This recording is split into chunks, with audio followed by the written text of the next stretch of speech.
Hello and welcome. In today's tutorial, we'll walk you through how to add local music files to your Spotify app on Android. If you have songs saved on your phone that aren't available on Spotify, this is the perfect way to keep your entire music collection in one place without having to switch between apps.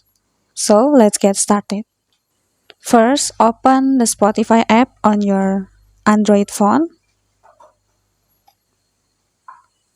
Then, click profile icon at the left corner of the screen and tap settings and privacy.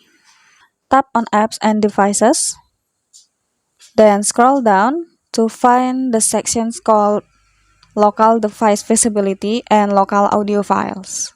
Now, you can enable the toggle for local device visibility and also local audio files. Then you can go back and now tap your library. In your Spotify library, you can find a playlist that contains your local files. Tap on it. Now, tap Go to Settings.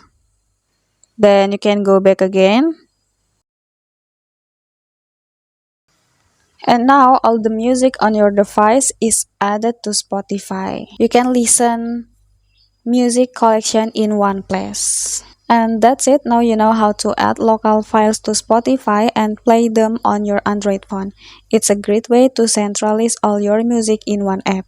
If this tutorial helped you, don't forget to like, subscribe, or follow for more tech tips and Spotify tricks. Thanks for watching and happy listening.